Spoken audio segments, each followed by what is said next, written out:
नमस्कार. कथा मराठी चॅनलवर तुमच्या सगळ्यांचं स्वागत आहे. तू हिरे माझ्या मितवा ह्या सिरियलमध्ये आपण पाहत आहोत.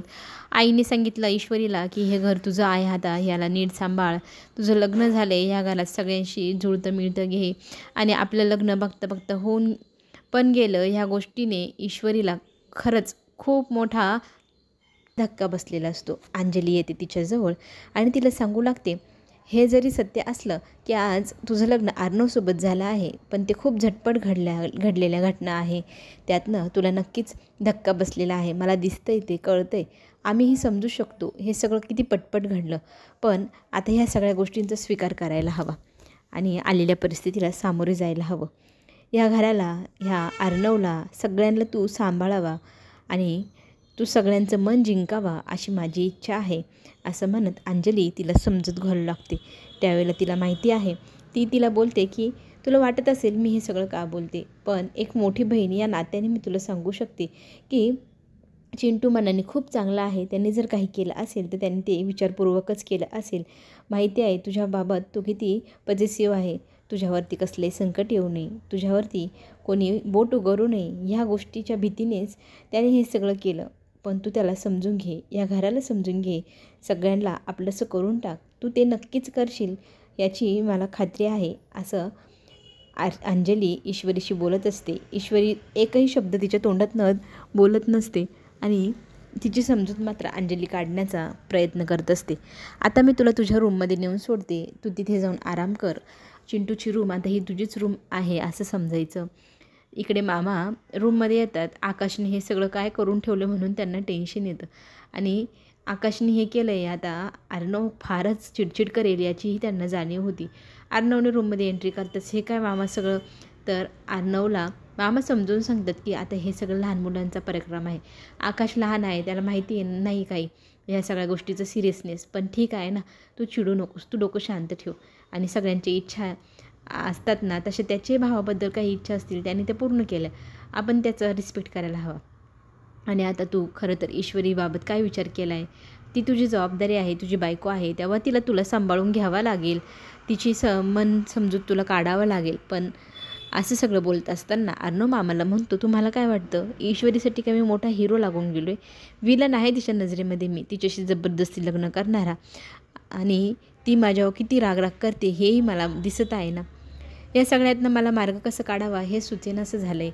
मामा त्याची समजूत काढत असतात. घाबरू नकोस, तू तिची समजूत काढू शकशील. अंजलीकडे पाहू लागतो. अंजली लगेच अंजली आणि ईश्वरी आणि त्या दोघांना रूममध्ये सोडून हे सगळे अंजली आली आणि ईश्वरी जाता जाता दादा त्याच्याकडे रागाने पाहू लागतो. तो लगेचच म्हणतो, अंजलीकडे पाहतो. अंजली मग कशी माझ्याकडे रागाने कशी वाटली सगळी काही समजू. खरं तर हे ना सगळं आकाशचं होतं म्हणून आकाशनेच केलं बाहेर. आकाश ते म्हणतो, दादा आवडलं काही सगळं बनवलंच राहते. कसं वाटलं मला सांगा. हा अंजली आणि आकाश एवढं सगळं प्रकार केला. अंजलीला मला काहीच माहिती नाही असं. चल बाळा, आता आपण खूप दमलोय, ईश्वरीला सांगू लागतो आता काय करायचं म्हणून विचारल्यानंतर ईश्वरी लगेच त्याच्याकडे मोठे डोळे करून पाहत म्हणते, आता काहीच करायचं नाही. इकडे बाहेर आल्यानंतर ही सगळी तयारी खूप सुंदर आहे. मामा कौतुक पण करतात. त्याच्यात अंजलीला मग विचारू लागतात, जावई बापू कुठे आहे, काय पत्ता वगैरे. तर ती म्हणते काहीच कळेना. फोन लावते मग ती, तर फोनही ते उचलेनासे होतात. तर ते तिला म्हणत असतात, घाबरू नको, काहीतरी त्यांचा नक्की शोध लागेल. आज ना खरंच खूप धावपळ झाली आहे अंजली, तू आराम करायला हवंस. पण पुन्हा एकदा फोन लावून बघतेस का, असं म्हणत उभं राहतात. इकडे हा डॅम्बिस मस्त त्याची दारू पीत एन्जॉयमेंट चालू असते. खरं तर तो फार दुःखी, त्याची जिलेबी इंदुरी ही अर्णवच्या हातात गेली. त्यात अंजली फोन करते, ही बिंडोक बायको कशाला फोन करते, ह्या बाईचा मला फार राग येतो, असं म्हणत फोन कट करून टाकतो.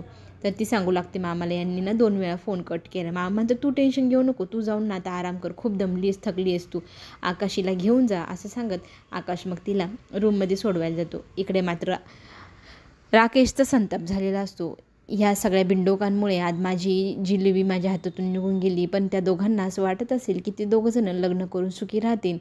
तर त्यांचा हा गैरसमज. त्या अर्णवला असं वाटत असेल माझ्या तावडीतून सुटका करून घेतली त्याने ईश्वरीशी, पण आता त्याचा चांगलाच मी फास आवळणार, असं म्हणत तो त्या दोघांना सुखी राहू देणार नाही, सूड उगवणार असं बोलू लागतो.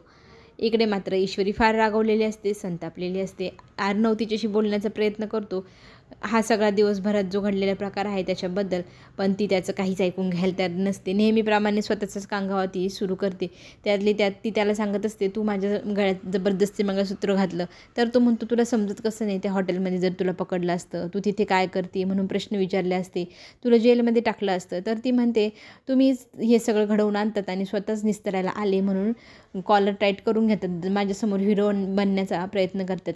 तुम्हीच ही सगळी प्रसंग निर्माण करतात आणि मला त्याच्यातून सोडवतात आणि असं दाखवतात की मी तुला सोडवलं, मी किती महान आहे, किती ग्रेट आहे, ASR किती ग्रेट असं काहीतरी. तर तो सांगू लागतो, अगं बाई तसं काही नाही, तुला कळत कसं नाही, तू जर त्या रेडमध्ये पकडली गेली असती तर पोलिसांनी तुला ताब्यात घेतल्यानंतर किती बदनामी झाली असती, तुझ्या आईवडिलांना ती सहन झाली नसती. त्याच्यातून वाचण्यासाठी मला जो पर्याय सुचला तो मी केला. पण ती म्हणते, मी तुला नाही म्हणतो ते तरी तू माझ्या गळ्यात मंगळसूत्र घातलंच का, मीडियासमोर बोललाच का, मी तुझी पत्नी आहे, बायको आहे, तू हे सगळं मुद्दाम केलं. तर तो म्हणतो असतो, नाही तुला सत्य माहीत नाही, तो राकेश चांगला माणूस नाही, तो तुला तिथे टाकून निघून गेला, कळत कसं नाही. तर ती म्हणते, नाही तो बाहेर फोनवर बोलायला गेला होता, त्याच्यानंतर तेव्हापासून तो गायब झाला, तूच त्याला गायब केले. मला सांग, त्याला कुठे डांबून ठेवलं आहेस का, काय केलं आहेस त्याचं, तो जिवंत तरी आहे का, एवढं तरी सांग. असं म्हणत ती ढसढस रडत असते आणि रडता रडता म्हणते, तू माझ्या आयुष्याचा खेळ मांडून ठेवला. ज्या व्यक्तीचं मला चेहराही पाहायचं नव्हता, ज्या व्यक्तीला माझ्या आयुष्यात काहीच स्थान दिलेलं नव्हतं, मी अजनबी असं ठेवलेलं होतं, तोच व्यक्ती आज माझ्या आयुष्यात माझा नवरा बनून आला आहे. माझ्या नावापुढे जरी तुझं नाव लागलं गेलेलं असलं तरी मी तुला कधीही जीवनामध्ये नवरा हा मान देणार नाही, तुला मी माझा नवरा मानतच नाही, मानणार पण नाही, असं स्पष्ट ती सांगू लागते, रडू लागते.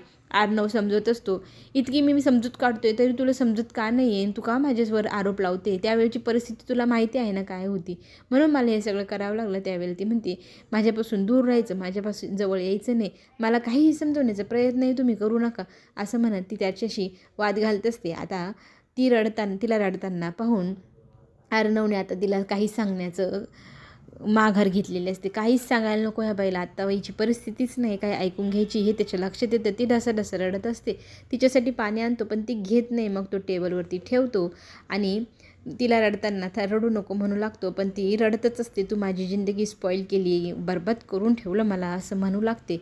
आणि टेन्शनमध्ये बसलेला अर्णव ती त्याच्याकडे पाहत असते. दोघांचीही परिस्थिती अशी आहे की दोघंही चुकीची नाही, दोघंही एकमेकांशी मनमोकळ्यापणाने जोपर्यंत बोलत नाही तोपर्यंत सत्य ही दोघांपुढेही येणार नाही. दोघांनी शांत डोक्याने, शांत विचाराने एकमेकांशी संवाद साधला तरच हे घडू शकतं. पण सध्या तरी अशी काही सूर लागत नाही की दोघांनी शांततेत बसून बोलावा. आणि रडता रडता ईश्वरी झोपी गेलेली असते, तिच्यावरती तो ब्लँकेट आणून टाकतो आणि फक्त आता ईश्वरीला जपायचं, तिची मनाची परिस्थिती सांभाळायची, तिच्यावर कोणीही काही आरोप लावायचे नाही, तिला त्रास द्यायचा नाही, ती आता आपली जबाबदारी आहे असं समजतो. ते मामीलाही तेच सांगतो की तिला त्रास झालेला मला चालणार नाही, ती माझी जबाबदारी आहे, तुझी जबाबदारी आहे असं समज. आणि तिला जीवापाड जपायचं मी ठरवलं आहे, त्याच्यामुळे कोणीही तिला आडून पडून बोलायचं नाही. आणि हे सगळे प्रकार आता अर्णवने मामीला समजून सांगितलेले असतात. वल्लवी मात्र आता नवीन खेळ सुरू करणार. आता ती ईश्वरीला इतका त्रास देणार की ती स्वतःहून घर सोडून जाणार आणि तिच्या डोक्यावर मिरे वाटणार. चला तर मग चॅनलला नक्की सबस्क्राईब करा, लाईक करा. आपण पुन्हा भेटू. धन्यवाद.